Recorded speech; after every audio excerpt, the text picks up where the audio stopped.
Hi, good morning. So I wanted to get on. This is very different. I don't usually have Carson here with me, but and he's not used to being on camera or any of this technology. But he is the one that has been researching our insurance issue, and I wanted to share about that because it isn't just us. So, some of you have seen me share that we have been canceled again. We've been canceled a number of times now on our farm policy. And this latest time isn't necessarily about an issue of our products, though that's why they claim to be canceling us. It goes deeper. The more we look into it, it's a deeper issue, and I think it's going to be another problem for other small farm businesses. So it's definitely something, if you have a small farm business, please reach out because we need to start having this conversation. Do you want to share what you found? So, short story, we were canceled. Our farm policy has been ended, and we now need to find somebody else who will cover. We wrap our business because we make products here.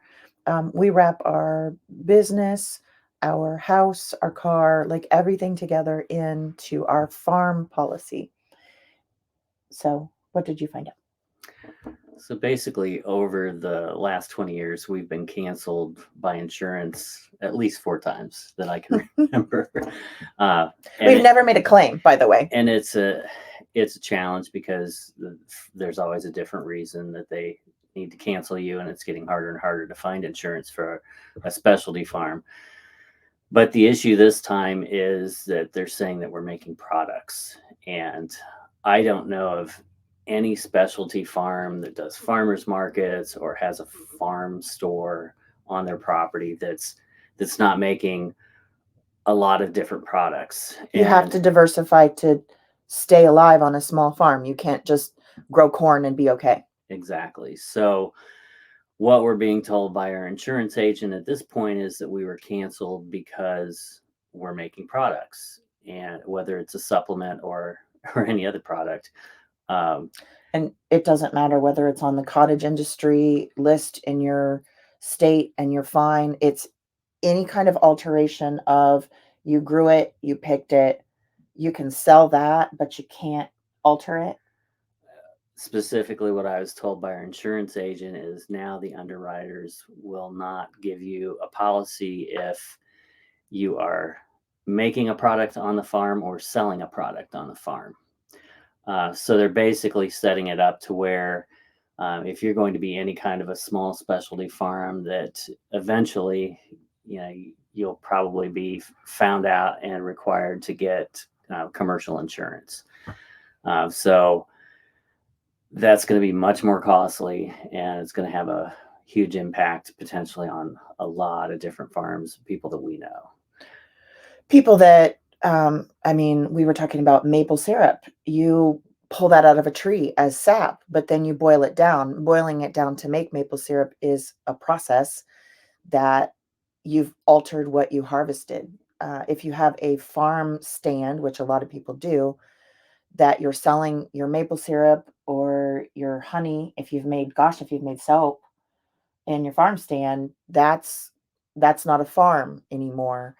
The ramifications of this as to being able to have your farm and have a farm policy with that and be considered a farm are pretty far reaching. I mean, what it essentially means, and it's been something that's been going on for a while. It's really, we're at a point where the insurance companies are basically forcing us to hunt and search for policies that we can find. And I really think that over the long term, they're working to basically work the small farms out of the system. Uh, they have no problem providing insurance to a commodity farmer who's doing corn, wheat, soybeans, or if we're a farm that's growing produce and just selling that directly. But if you do any other kind of product, any other kind of value add, I think there's a huge potential for a lot of small farms to go out of business because of this. We don't know yet. Obviously, we're in the middle of this mess because we have to have insurance to continue on with what we're doing as a family.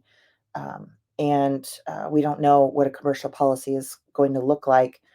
And we may be wrong in assuming that that's going to cost us a lot more, but I don't, I don't think so. No, we've I been think told once it's you, more expensive. yeah, I think once you are a commercial entity instead of a farm, you are going to pay a higher premium to be able to have insurance.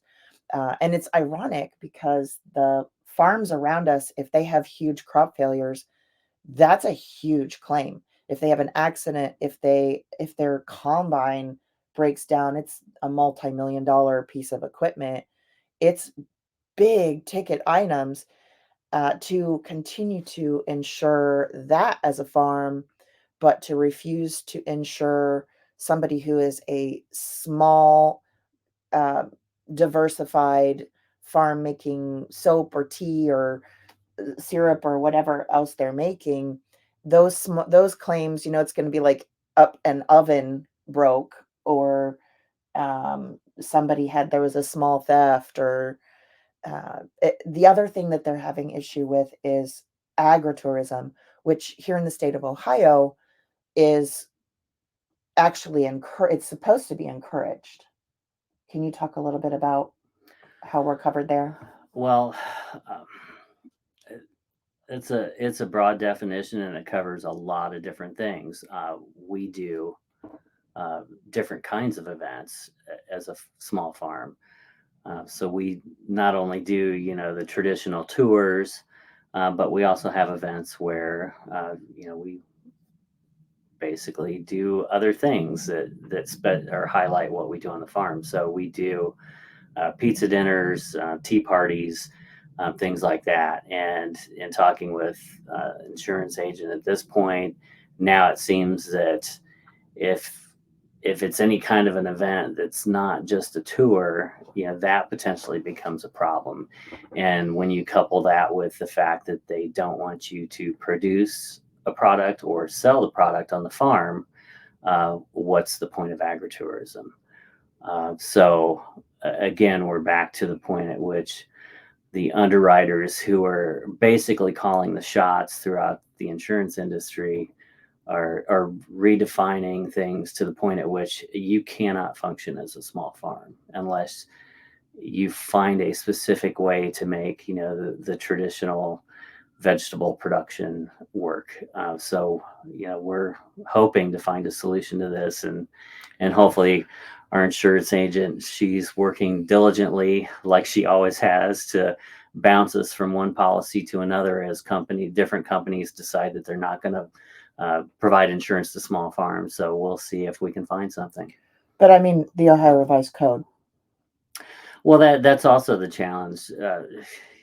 They don't want to insure us for the things that we're doing as agritourism, but specifically in the Ohio Revised Code, agritourism is covered as a liability issue. So if you come to a farm in the state of Ohio and you're doing an activity related to agritourism, uh, the farm is not liable for any accidents. And so, in and of itself, the state of Ohio basically gives small farms an insurance policy if they're doing these kinds of activities.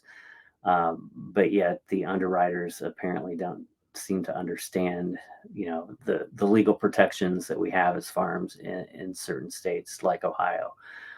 So we'll see how this works out.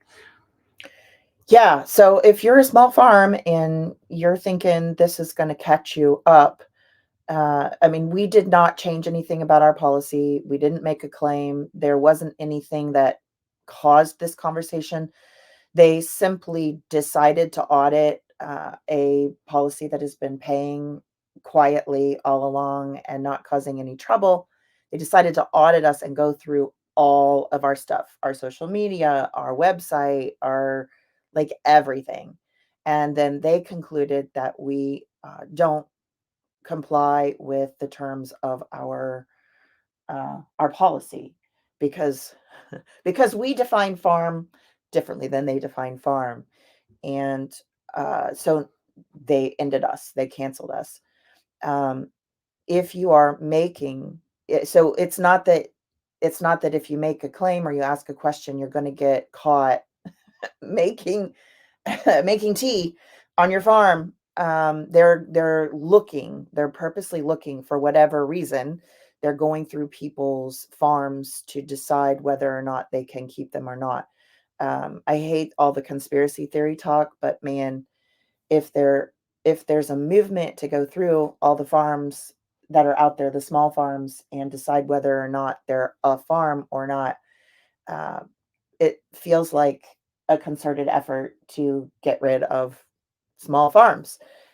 We will have to level up and handle a commercial policy, and a lot of people who are going to farmers markets, who have a farm stand at the end of the driveway, or who are otherwise making value adds to survive, are going to get caught in this and have to figure out how to handle it. So if you're one of those farms, if you know a farm, let's start having this conversation, because we would love to know, or if you've had this happen to you as well as a farm, please reach out and let us know. We're going to keep updating you as we find out information, but the more in the conversation, the better. Thanks, guys.